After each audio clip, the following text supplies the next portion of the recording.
Let's go, everybody! Game number 1 in our next best of 3 series. The second best of 3 in Group B of Meta Madness. Now, again, as we are entering a new match, let me just quickly go over the rules here. So first of all, Meta Madness is a tournament design that is pretty much the intention here is to push the teams out of their comfort zone a little bit.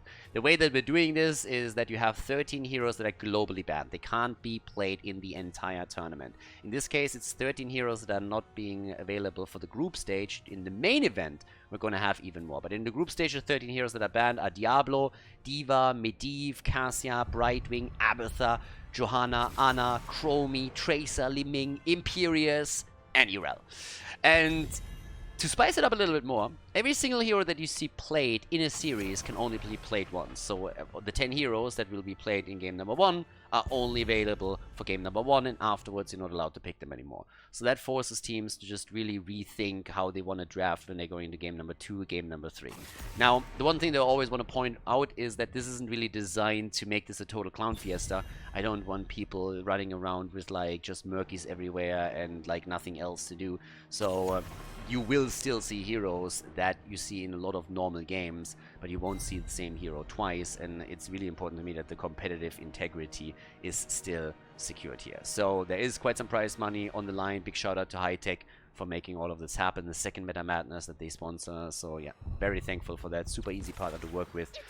And we're starting things up with a Junkrat pick. So game number 1, Junkrat therefore is not going to be played in game 2 or game 3. You don't have to ban them either. But it should be a pretty fun setup. So Nick's team over here with Bad Benny as well. So you have the HGC bros back, so to say. But Dynouh and his boys definitely going to try their best to lock in a victory and make it to the winners match, where we already have Team Masquerade waiting, who were successful in their previous series. Alright, Leo already in. This is Infernal Shrines, is our map. They got a lot of control already over the objective that they have here. So yeah, good for them.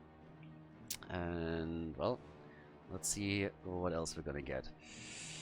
Leo, Deckard Kane, good for the wave clear, not only on the objective, but Leo for the rotations, Junkrat for the poke from outside. A good stun would help, so that can make some isolation plays through the mine placement. And Tyrande, really?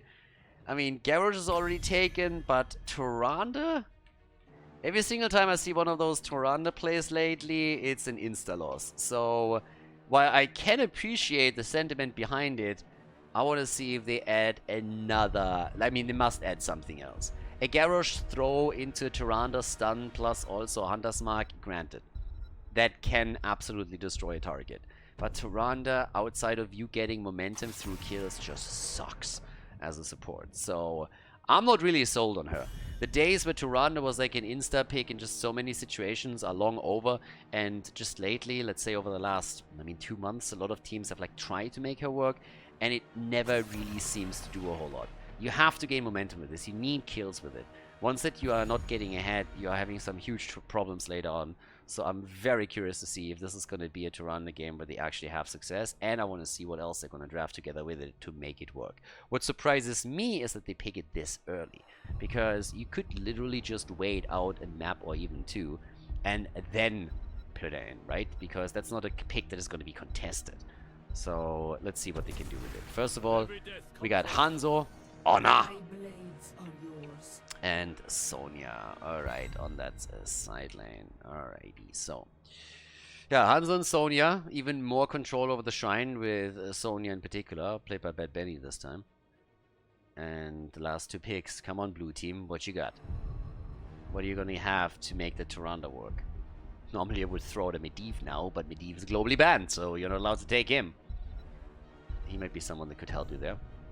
Instead, we got Reina, and Drag is being played too. Okay, they're going a bit wild in game number 1 immediately.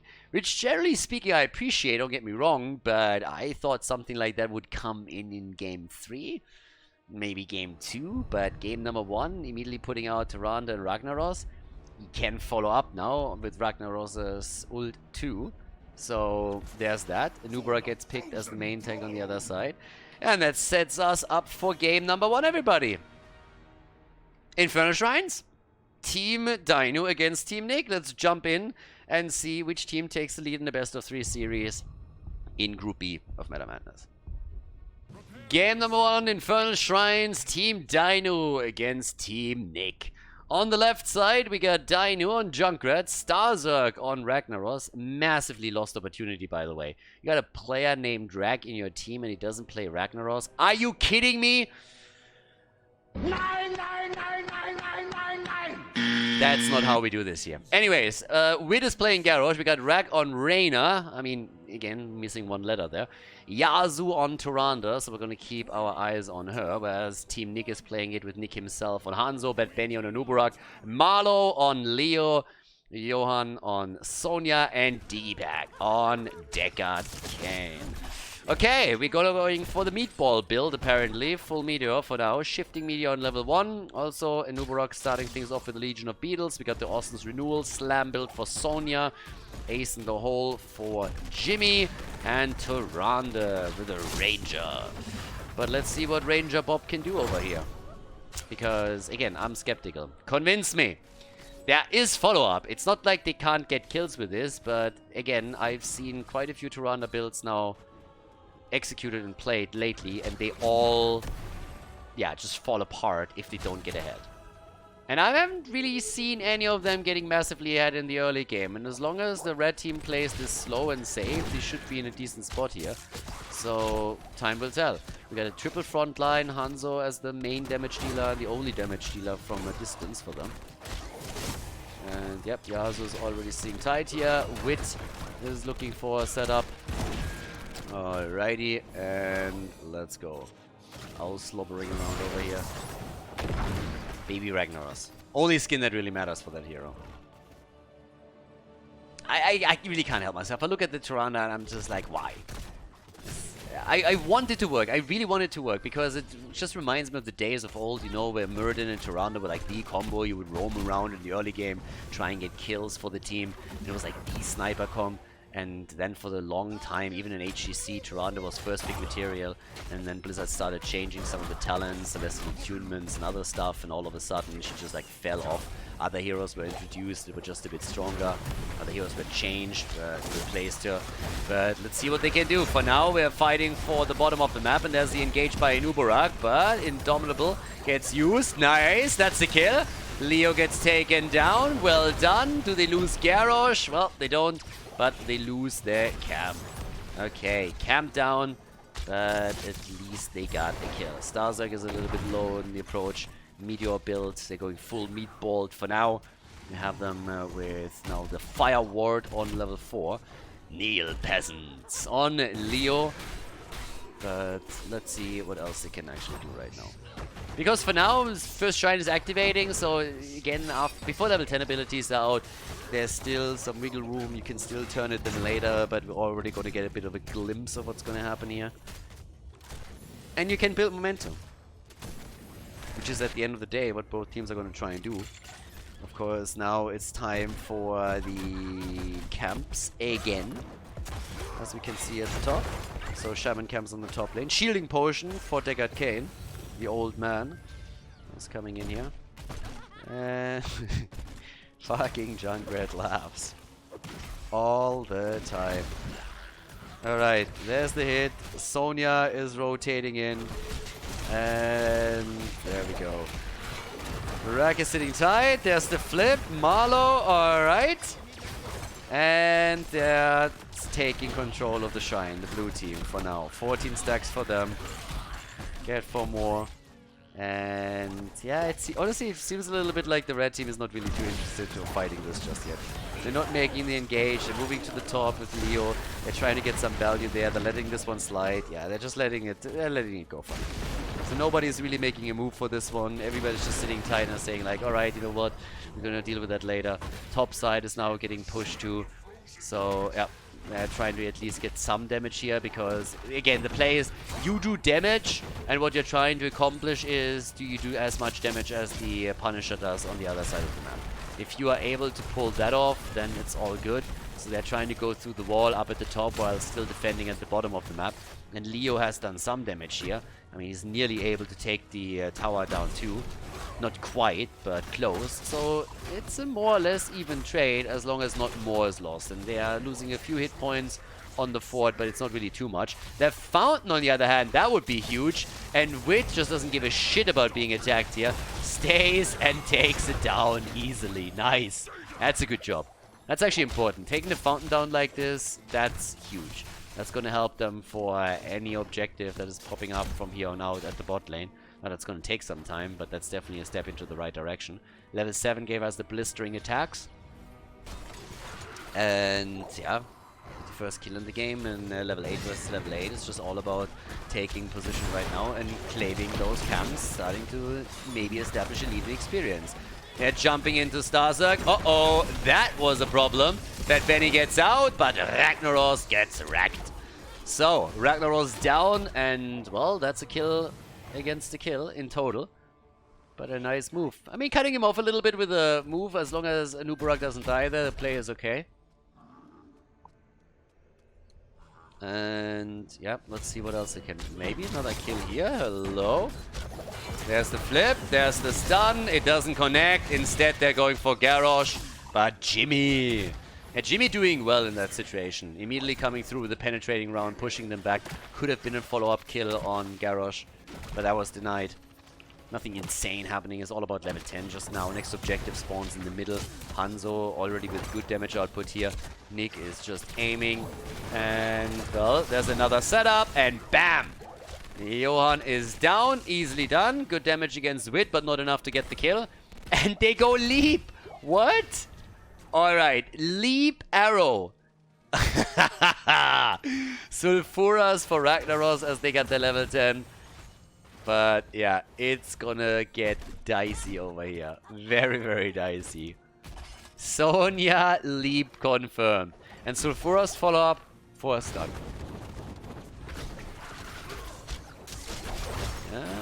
I mean, Hanzo's just like poking. If they get leap arrow connected, maybe even with the Entomb before, they can definitely take someone down. I mean, that is just gonna get a bit crazy right here. So at this point, let's see what else. Wit is gonna sit tight. Alright. They're starting to make a play for the next potential kill. They can't get anybody with Wit though. We're hoping to set someone up here. Now the next shrine is up. So it's a little bit more of a cautious approach into this game. But let's see what we're gonna get. I'm waiting for that leap still. How much value do they get? Because oftentimes you end up in a situation where leap is more used as an escape tool than anything else, which is of course kind of disappointing. But yeah, we'll see. So, they need to set up the camps again, and they do at the top. And with that, if Anubara can make the engage, Sonya follows up, that would be it. Bad Benny so far hasn't made that play yet. They got Cadence at the top. Sonya starting to move in from the bottom. Has to probably catch the experience in the middle first. Or at least should. Some of it is already lost. Wants to leap in for it. They could go for Ragnaros. There's the Cocoon already out. Hyperion. Alright. And they make the play for the top. Junkrat is down. There's a flip against Sonya. And there's the Entomb. Sonya has to jump out.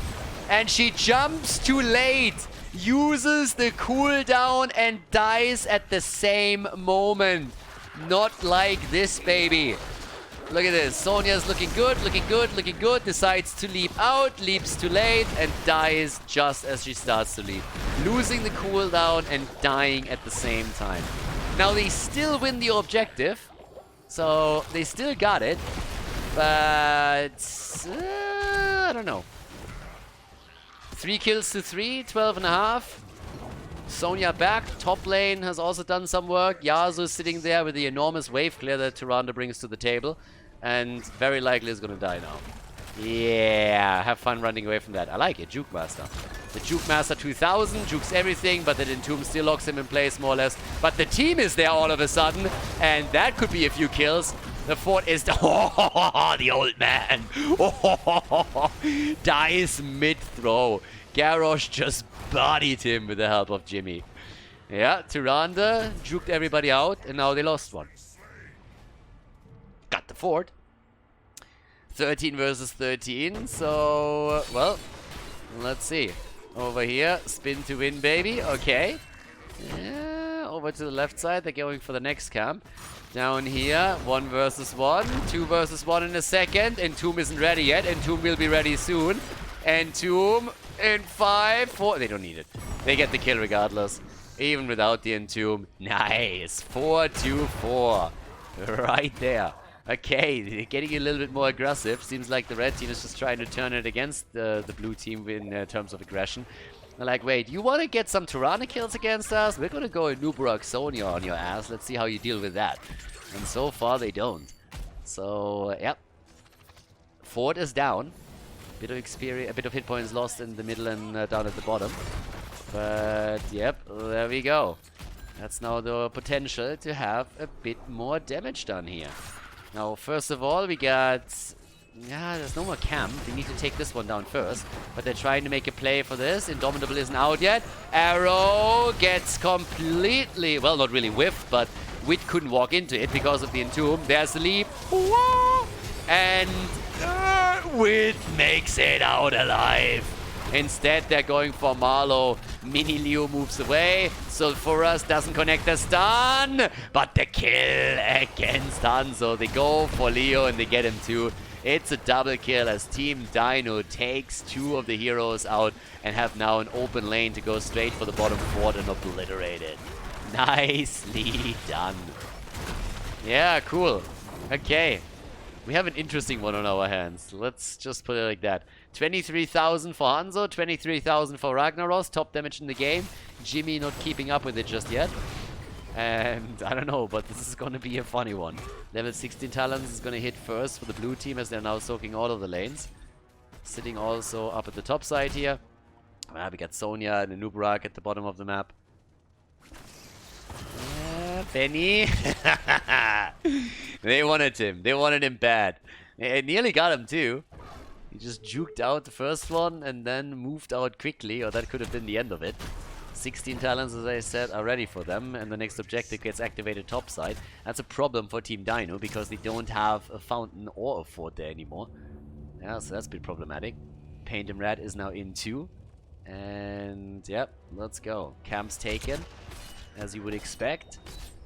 And let's see what else can they pull off here now. Yeah, we got a drain build again. Please just make sure that he get buried alive. Yeah, it goes full drain on this one. Crushing Hope and Unyielding Despair. Leo is still at the bottom of the map, so is Ragnaros. But he's taking the safe path. Not being lost there. Epicenter is in. Okay, Epic Enter. Let's go. Let's check this out right now. They're going for the Entomb. Unstoppable is already used. Throws it out. Nubarak escapes, and Sonya was nowhere to be seen. Still busy on... well, actually, she was busy on the shrine, then tried to come in, but ran straight into the steel trap from Junkrat, so couldn't join the fun here. Sonya, of course, still in a position where she now could follow up on any kind of approach. In another 30 seconds, we're going to have Leo come up with the ult. He's not the only one. Deckard Cain could set it up as well. So far, not the case. Sonya coming in. The kill against Garrosh. Nice. Yeah, can they... yes, they can get the counter kill. Leo goes down. Ragnaros pop the trade and get some murderous damage out right here. Nicely done. So, with that, what else? Can he get another one? 16 stacks, 2-9. They're engaging again. Oh, bam! In your face, baby! The old man comes through and gets the cube in. Starzerg is completely lost over here. Put into a corner. The old man with a double kill. Hit him with the stick, baby. Yeah, he makes it work. That's another quick hit for Team Nick as they now have 7 kills to 7. They're slowly starting to maybe even get a lead in experience if they play this one out correctly. But the more important part is they are locking in another Punisher. Now the chance to go through the top lane and take that wall down. Maybe even drop that keep. That would be insane if they could do that. But look at this. Rack is about to take the camp. This one has already been taken. Fountain goes down as vision was granted, but everybody is sitting at the top side now, starting to go for the attack with the exception of Leo. Leo is the only one that is not here yet. So now they're starting to go for it. Alrighty, there's the bait over. Nicely done. And in we go. Let's go. There's the flip. There's the stun. Benny, he gets out. Nice. Benny gets out. Mid lane gets protected. I don't think they can get the keep, can they? Oh, Garrosh. Leo is not here. Sonya had the jump, but she didn't go for it. That was just a bit too risky, but the keep has definitely taken a serious amount of damage. But now that Leo is there, if he can just somehow get that in Tomb Land, that would be so good for them. They're half a level ahead, and they're still poking. With the next minion wave that comes in, they're trying to do a bit more damage. Riptire gets used to blow the wave apart so that they can save the keep and don't have a problem there. Yeah, good for them. But there's another one. They flip into the back line. Okay, they kill against Tyrande. She just disappears. The old man trying to tell stories, but nobody is listening. Ragnaros got cocooned, but they cannot follow up. Can they follow up on the kill with the destruction of the keep? That's the bigger question. And now that their own minion wave is coming in, they should be able to. They're already poking it out with Hanzo, as you can see. But just a little bit more, and that thing is going to be toast. Especially with Tyrande missing for another 32 seconds. Oh, he has the trade again. He has the trade, and that allows them to escape. Nicely done. And with escape, I mean like Team Dynouh to escape with their keep. It's not going anywhere, but you know what I mean. Red team has to retreat. Isn't that good? Damage output, 51,000 for Hanzo. Nick is doing well. Same tie now. We got 38,000 for Ragnaros. Tyrande, a girl is not doing too much here. 24,000 damage, 45,000 healing. Again, technically it's more healing than Deckard Cain has, but yeah. Girl's squishy. So here comes the Buried Alive. Respect for the Elder, so far they didn't show a lot. But with Deckard Cain getting a double kill in the last fight, maybe that's gonna change. Arrow, and Garrosh goes down. He just got Hanzo'd. Quite literally. Garrosh gets Hanzo'd, and now we have 9 kills to 7. Level 20 advantage. Should yield... I mean, again, if they want to have the top keep, they can get it now. Instead, they seem to be trying to make a play for the bottom fort, which I can understand too, because the next objective spawns at the bottom of the map. If you take the fort and the fountain down, that's a huge step into the right direction. Just eliminating the sustain from the opponent alone is worth a lot, but taking this one down would also guarantee that if you win the objective, you can try and make a play for keep again. But at least taking the fountain down, I mean, that's pretty much a must. Nick should really try and get this before the shield starts building up again, and there it is. They're gonna get both one way or another. So yeah. Okay, now we got also the weak spot. Are you kidding me? Really? I would kind of laugh. Oh, no, not like this.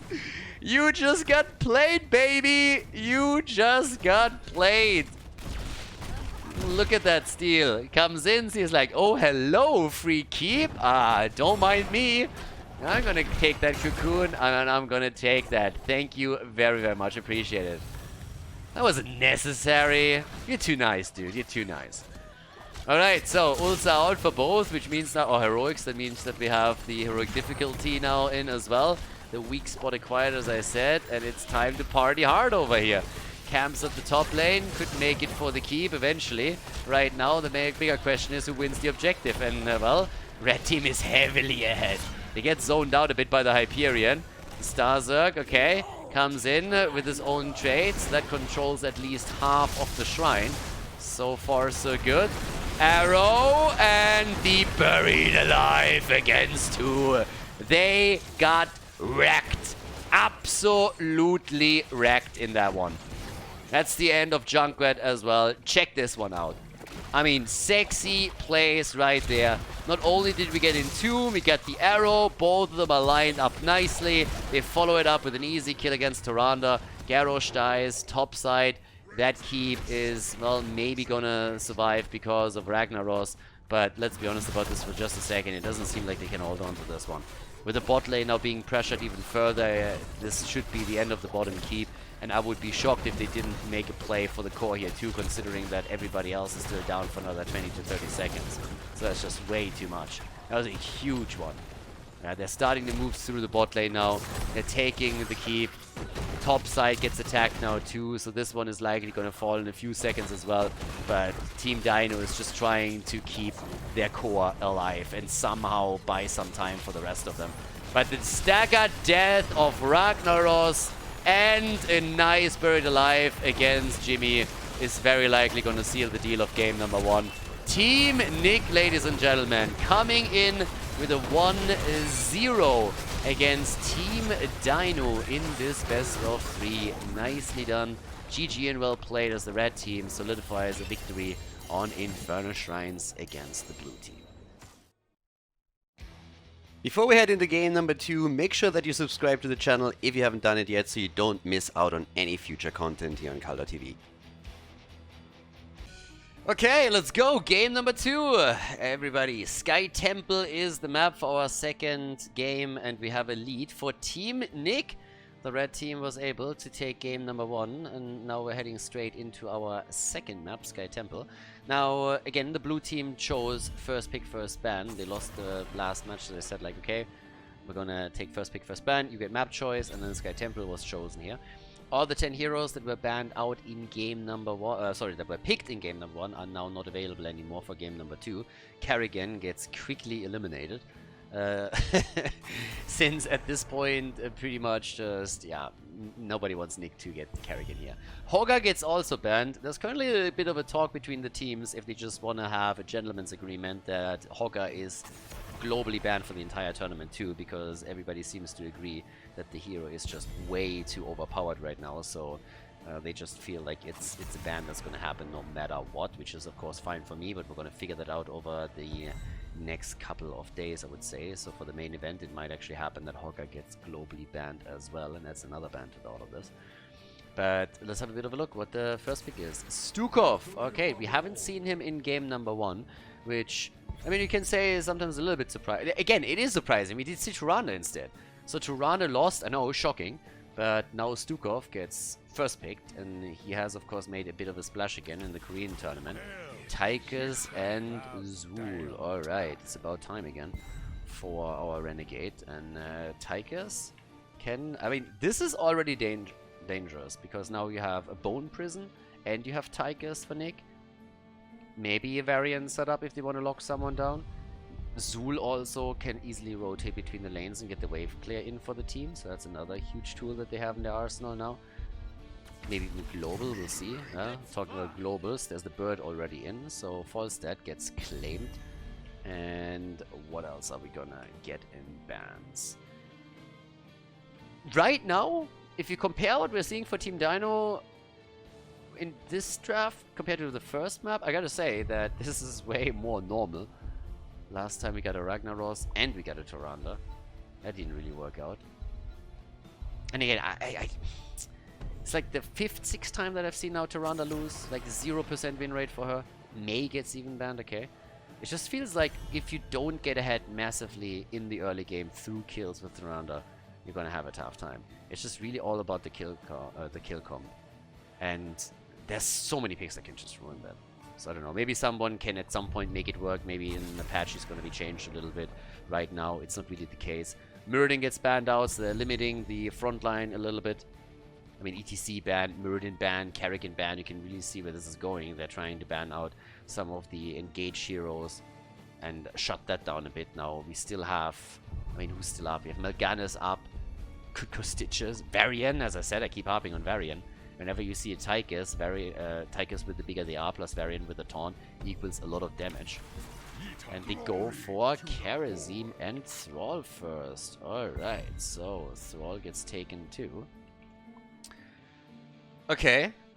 So that's all. I mean, this is pretty much guaranteed to have a triple frontline again. And Nick on Tychus is pretty brutal. He is one of the first players that played, I mean, nearly exclusively the grenade build on Tychus. And played whenever he could. Kerosene also kind of nice if they get any kind of isolation going with the 7-sided strike. Yeah, Sylvanas and Arthurs. Alright. Arthurs is in and we get Sylvanas. I told you we have a bit of a lockdown on tanks. And that means that Bad Benny could go Mal'Ganis or Varian. Those are the likely options. I'm just looking at this and I'm like, do you go Stitches? And I'm like, nah, not really. Hook into 7-sided would be kind of cool, but it's not really the setup they're looking for here, I suppose. Oh ho ho ho! Zul main tank and Kira instead. Okay, Not really what I expected, but I'll take it. Fine with me. Sky Temple, everybody, let's go. Let's see what they can do with this. We get Thrall, Kira, and Zul at the front as Team Nick is heading into the second game against Team Dynouh. Game number 2, Sky Temple. Team Dynouh against Team Nick, and the blue team has to win 2 in a row to make it to the winner's match. We have Dynouh and Sylvanas. A wit on Arthurs. Interesting pick for sure, but again, the main tank pool gets, gets smaller and smaller with every single pick that we get here and with every single map that passes. Starzerk is playing Blaze at the front. We got Rag on Falstad and Yasuo on Stukov. Whereas Team Nick starts things off with Nick himself on Kira. He's given up the Tychus. That's being played by Marlow now. Digipack on Karazim, Bad Benny on Thrall with a Trolling Thunder on level 1, and Johan on Zul. Okay. Yeah, in addition to that, some of the other things that we now have in this game too is, of course, a chat. Ooh, oh, what? Gathering Storm? I mean, yeah, they're going up against a triple melee lineup, but that is not a build that you see a whole lot. So Rag is going for a mage build Falstad, and Thrall is down. Thrall is dead. Yeah, the Doomhammer get dropped already, and that is a good start for Team Dynouh as they're trying to bring this back. Of course, Arthurs is doing fairly well in team fights against Karazim and Thrall too, but he is lacking in escapes and engages, and already getting attacked here. Rest of the team is trying to set the trap up, but there's a kill against Dynouh. Digipack was even hoping to drop Arthur's, but instead it's Sylvanas. So much for the Lich King here. So, we got 3 stacks on the Howling Blast quest for Arthur's on level 1, but after Thrall went down, there's a lot of war chiefs over here. But after Thrall went down, they were able to get a counter kill. So, that's a pretty good start, or at least a good counter, considering what happened initially. But I want to see how that Falstad setup works out, because you are not seeing this a whole lot. Stacking build on the Boomerang, that is not happening a lot these days. Every time you see Falstad, it's either about Wingman or about Season Marksman. Those are the 2 talents. This is more ARAM stuff. Gathering Storm, that's a brawl setup. That's something that you see in Quick Match. That's not something that you see in a competitive game a whole lot. But Starzerk goes down. Damn, these guys are really just taking one kill after another, aren't they? Now, the top is getting pushed by 3, and Johan is sitting there and just like, guys, you either better do damage or you come up here and help out, because I love that you get a kill, don't get me wrong, but we are going to lose that entire wall if you are not making a retreat very, very quickly. And, well, there's the kill attempt again, and they get it. Stukov is down, but they paid for it with an entire wall, and that is bad news. So the objective isn't even up yet, and they've already lost some structures. The bigger they are on level 4, they also come in with a feral resilience here, as the mid-game lane brawl is still breaking out here. And off we go. Temples are activating. Alright, we're in for a spicy one. They are not holding back. They're going for it. They're coming in with the kills. Time and time again. Trying to get some damage in. Camp is taken. They're starting to go through the top. 6 stacks for Falstad, who went into the hammer gains for more lane sustain on level 4. Yeah, and big push again at the bottom. They're rotating around them. They're trying to set Sylvanas up in a good position and just simply rotate around, start to take structures, not even going for the objective here. And instead, Nick is now moving in, gets some damage against Starzerk, stuns him out for just a second, moves him back out. Alright, there's the Bone Prison, but this time they're safe. This also means that both of the temples, at least for now, are taken by Team Nick. So the middle, they have to be careful about it, but at least at the top, they're able to return the favor and destroy structures and take some of them out. And now that Arthurs gets attacked, the bigger they are gets used. Nick comes in, and Wit is low, Wit is dead, and that's 4 kills to 1, an early level 7. I don't know if this run around the map tactic of Team Dynouh is really gonna work in the long run. I also don't really think that they're going to pursue this for that much longer, but now Boomerang is at least available. Thrall has taken all the damage up at the top. He's taken all the shots, so that top fort is nearly destroyed. Nick goes down, though. That was maybe the position where they could have done some work, but Nick goes down, a few more shots fired, but Zul at the bottom of the map is starting to slice away here. Yeah, takes this one down. I guess they're gonna get that further tower. Dodges out on it. Nice. And can get away. Top side. Is there going to be some pressure here? Digipack makes it out. They wanted to interrupt the hearth, but they couldn't. They can still try and make a play for the structure. But structurally speaking, Team Nick is ahead. They are ahead in kills.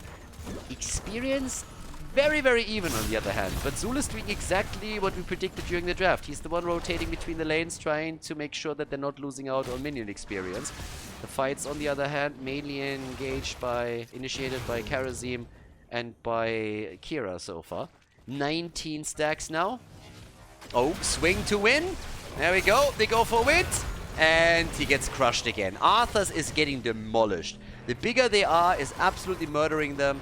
On top of that, you have Bad Benny with the Ancestral Wrath, which he could also use.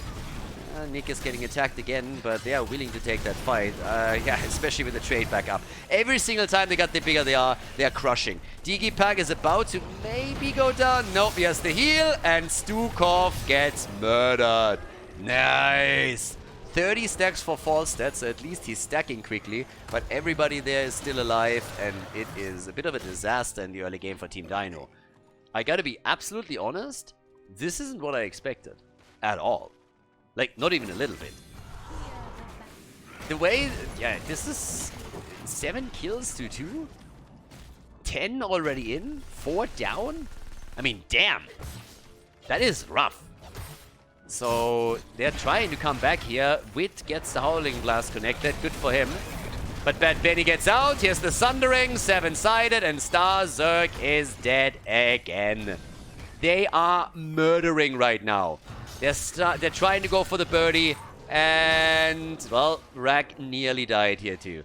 If somebody else could have helped out a little bit more, that would have been the end of it. I don't think they're gonna... No, they're not gonna go for boss. No. But still, that is getting just nasty here. That temple at the bottom, you can't do anything about. I mean, this one is going to be taken. 10 versus 10. Like, look at Rack. He already had to jump out as Digipack was coming in again, trying to take him down. Now we have at least Bunker up. 7-sided is, of course, in Wailing Arrow. Are they making a play here? I don't think so. Could dash away and does. Jet Propulsion doesn't connect. Bottom, not bell tower. Fort is also destroyed. That means that 2 forts are already down. 2 forts are already destroyed. Now, they could maybe get Zul, but he gets the ult out right away. Here's the bunker. Zul is eliminated, but Thrall is busy in the middle down here with Odin. They're even poking the blue team down. But in the mid lane, it seems that another fort is going to fall. Thrall has no interest at all to fight down here. Instead, he's just saying, yeah, I'm going to take this one. Even if he doesn't destroy it. Doesn't even have to destroy it. Everything that he does is already enough. He comes down, goes for the Sundering, hits the backline with it, doesn't split it properly, doesn't matter. In comes Marlow, he gets a kill. Gust has to be used so Falster doesn't die too. And up at the top, they're still fighting this out. They're trying to collapse onto the bot lane. Falster is flying out. Star Zerg, is he going to make it out? That's the bigger question. Where's the wolf when you need it? They connect it, and that's the end of him. Absolute disaster. Team Nick is coming in, and they are crushing. 10 kills to 3. They could go boss here with the talent advantage that they have now any second. Fort in the middle is going to be taken down. I bet you like it, Tigers. I bet you do. I would like that as well. Early level 13. I mean, holy hell. I did not expect this. Not even a little bit. I was surprised that Team Nick was able to win game number 1 the way they did in the first place. But now, that's a totally different story here. They're double checking boss. Nothing is really happening. Instead, we have another camp taken. Tigers is at 26,000 damage, 15,000 for the bird. Top damage for the team. Not that it actually is like anything to write home about, but yeah. And whew, Team Dynouh is getting whipped at this point. Getting whipped hard over here. They need to really rethink the way that they're approaching the team fights, because things are not looking good for them. Oh no, not again! Arthas is just getting crushed every time he pokes his head out. Yeah, Lich King my ass. That guy is like getting murdered like a foot soldier. They treat him like an oversized minion at this point. Whenever the guy experiences the map, they're like, ooh, experience. Coming in, taking him down, and that's the end of him. They're putting damage into the middle. Yeah, final strike attempt by Nick. Doesn't get the kill. But holy hell. Now, we have a double temple coming up, and it doesn't feel like Team Dynouh is going to get any one of them. Maybe they get a few shots, but they're not going to get a lot of it. So, I don't know. They're getting a couple in the middle. Okay, Thrall is at the bottom. Kira's taking another camp. Bot lane gets attacked. That means that if you take a boss, it's going to be even more damage. Over here, yeah, level 13 talents. 11 kills to 3. Maybe a chance to come back into this slowly. The birdie going for the flow ride, of course. You want to go into the ability recharge as much as you can, since you're playing a mage build in the first place. Yeah, Arthas is taking... Sorry, Thrall is taking the remaining few shots at the bottom of the map. And that already damages the keep. We're talking keep damage here. Keep! Red team hasn't even lost all of their forts yet, and we're already talking keep damage. Could be a destroyed keep if that continues. 3 deaths on Arthas, by the way. Feels like more. Am I the only one that looks at this and says like, hey, it feels like Arthas has already died like 5 times or so? Blaze has died 4 times, but still. Yeah, they try to make a play over here. Alright, there we go. There's the 4th one. I mean, he has no chance. Sundering, 7-sided, beautiful combo and setup. So they got that kill. Now they're trying to go for another one. They can't, but they nearly got Sylvanas too. I mean, look at this one. Check this out, check this out. Everything gets unleashed. There's the Sundering, the 7-sided comes through. That was just perfect. And now with Arthas gone, they're even ignoring the bot lane. They popped the Odin early. Marlow was hoping for a team fight. They didn't get it, but then they said, well, we already got Odin out, so at least go for the boss. And that's exactly what they do. They have level 16. That's, of course, also huge now. That gives us the cleansing touch. Alpha Wolf, Arthas is going to have even more trouble. And, well, boss is moving through the bottom of the map, and they're also a bit late to meeting this one. So this should honestly be the keep. I don't think that they can take more with it. It's still an early boss. We're only 11 minutes in. Maybe they don't even get the keep. I mean, if everybody defends, maybe you got a chance to hold that. It's gonna be damaged one way or another, but yeah, they might be able to hold on to the keep. But they're losing structures in the middle now. So the red team is trading again, and the keep is holding. Keep is holding. Alright, so there's another temple now coming up. This time it's a single one, but with only 1 temple up, that means it shouldn't be taken at all by team. Like, no shot should go over to the blue team. Not even 1. Not if you're down a talent and 2 levels. That just shouldn't happen. Tychus is burning this out. Thrall is still trying to take some structures here in the middle, alright. So far, so good. That's before they go for the temple. Did he just final strike that wave? Am I high? Did he just ult the wave? Did he just mad troll, or did he misclick? What? I mean, I don't know what those minions said to Kira. Minions come through and they're like, Wakanda isn't real. Bam! Final strike. But whatever it is, like, she's mad. Girl's mad. Ulting the minion wave. That's a new one. Okay, now with level 16 talents ready for Team Dynouh, they all of a sudden are saying, hey, let's go and take the fight. They have to take a fight eventually. 7-sided, they're looking for the engage, doesn't give them too much. Instead, it might turn against them again with the 7-sided against Starzerk, and he's down just as he wants to enter the bunker. Bunker is useless to him. And there's Odin, but they're going for Marlow, and they kill him. Marlow down. Finally, something is going well for the blue team. Alright, Karazim with a cleansing touch is saving Kira. A few of the shots are at least fired. Yep, now they have level 16, they can actually do something about it. Okay. And let's see what else. Yeah, right now we got at the bottom of the map that Benny is sitting there. And off we go. There's a push for the Siege Giant camp. They're trying to take it, steal it away, force the fight, do what they can to be aggressive, but they have to let this one go. Nick is still doing some damage. And there's the final strike. Once more. Lockdown, Falstad, committing to the ult. Right away committing to the ult, saying, like, guys, we gotta get out of here. We gotta get out of this one. But they're stealing it away, or at least they're trying to, but it's gonna be 5 versus 4 because Starzerk is back. Tychus isn't here yet. But Arthas is low and he doesn't have any mana left either. Same for Dynouh. Sylvanas and Arthas in the same boat here. No mana, no hit points. Nothing to do. So now they're starting to go straight in for the camp number 2. And if they escort it through the bot lane, they will get that keep. Which is exactly what they want to. Alright. I mean, honestly, at this point, Nick, yep, he just commits to the ult. Commits to the ult, 30-second cooldown, 40-second cooldown. But still, they haven't gotten it yet. The defense is there. They're poking through the middle on the other hand now a little bit. Yeah, it's actually kind of nice how Team Dynouh is still holding on to the bot lane keep. I like that. They don't want to let it go. I mean, why would they, right? Catapults are going to be a problem one way or another. Let's try to not make it worse. But, okay, they're starting to go for the middle. Trying to see what they can actually do at the next camp. And with one level missing until 20, it starts to become dangerous. Once that level 20 is in, it's going to be a huge problem. Alright, Nick quickly pausing the game here, so we'll see what they got to do with this. But, yep. Rak, Dynouh, and Wit are currently all sitting tight. We have the 5-man ups. Yasuo and Starzerk are in.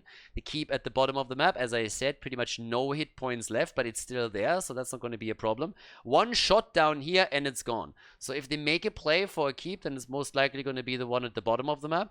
We have Nick and his team also trying to set up the camp here, so they can set the camp through the top lane. Temples are going to be activating all the way up at the top, so and at the bottom. And I suppose if you are the blue team and you can make a choice, then you would try to hold the shrine or the temple at the bottom of the map so that you don't lose the keep. But I don't think they can make this work. And for now, at least, Team Nick is very likely going to try and dodge out on all of the fights because they don't want to. They don't want to fight without level 20, if they can avoid it. If they find a good position, if they think they get a setup with a Sundering into a 7-sided, then that's a different story. But outside of that, an even battle in a 5 versus 5, they're most likely going to try and avoid so that they can get the experience for level 20 before they engage into any big fights and battles here. But as they rotate down to the bottom of the map, the fate of the keep is a foregone conclusion. There's no doubt what's going to happen here. This one falls, and honestly, this one too. It's a little bit surprising that the blue team doesn't try to make the play down here, because they're now going to lose 2 keeps, 100%. 2 keeps are going to be lost. There's absolutely no saving this. With the bottom temple held by Team Nick, 2 of the keeps are down. And they have level 20. And the boss is going to come up in 6 seconds. Now they got Transgression. They have Big Red Button. No Sanctuary. The Cold Hand of Death. I don't think they're going to commit to the boss just yet. Top side, nope, keep is not going to fall yet. Well, maybe with the minion wave, maybe with the catapults, unless they send someone back. Over here, everybody is still looking to see if they can maybe force a fight. Falset hasn't flown in yet, but top keep is going to be lost if they don't move back. They seem to think that they can force something here. Yeah, top keep is gone. Top keep is gone. Nobody moved back to defend it, so now that one's a goner. Then again, you got catapults in just a second at the bottom of the map on the keep. Now moving back to at least take the catapults out. But you kind of want to make a play before your opponent has level 20. So what are you going to do? They're going for boss. They're going for boss. They have Benny at the side. He's going to be the one to deliver the Sundering. They have to be careful of Falstad, but they see Starzerk. They can't get... Well, maybe they still can. No, there's the Howling Blast. Some damage already done by Marlow, but not enough to force anything here. And Sylvanas, she's trying to take the camp at the top. Has to join the rest of the team because the team fight is being forced here. The Gust is out. The Bird is down. That's a move for boss. 100%. That's a move for boss or core. Whatever you do here, they're going to make a play for it. Boss or core, either one, they're going for it. 15 kills to 4. You just killed 2 heroes. You eliminated Falstad. Even if he didn't die, they would have done it. Because once that Gust is out, that's the biggest tool for Team Dynouh to defeat them at the boss, or at least steal it away. 20 versus 20. Yep, they got the experience. They don't have the numbers anymore. Boss is taken. 17 minutes in. This could be a 2-0 victory. This could be a 2-0 victory for Team Nick. They have Wit over here. They come in with a minigun. They're trying to go for an additional kill. Arthur's, yes, he gets locked down even further. Sylvanas, bold, and dead. Nicely done. Double bold play. Sylvanas tries to escape, and then they hear the 7-sided. Nice lockdown. Check this out, how they get Sylvanas and then go for Arthur's too. Yeah, Sylvanas here, she was trying to bolt out. Benny is immediately on her ass, gets her, and that is going to be the end of this series. Team Nick advances to the winners match where they will face off against Team Masquerade. Nicely done, impressive performance here as the rest team locks in a 2-0 victory against Team Dynouh. Well played, easy peasy, no problems, and yeah, pretty good effort here. 2-0 victory. Team Nick moves on to the winners match of Group B.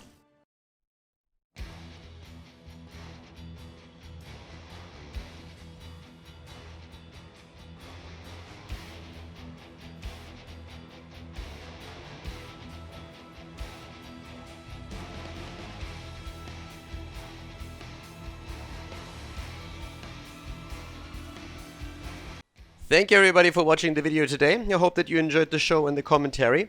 And keep in mind that the spoiler protection that is going to run for the rest of the video is made possible by all the support on patreon.com. So guys, if you want to support my work, if you want to help me start new projects and keep the spoiler protection in place, please consider heading over to patreon.com/Khaldor. There's also a link in the YouTube description and check that out. Thanks in advance, and see you guys next time with more esports coverage here on Khaldor TV. Have a great day.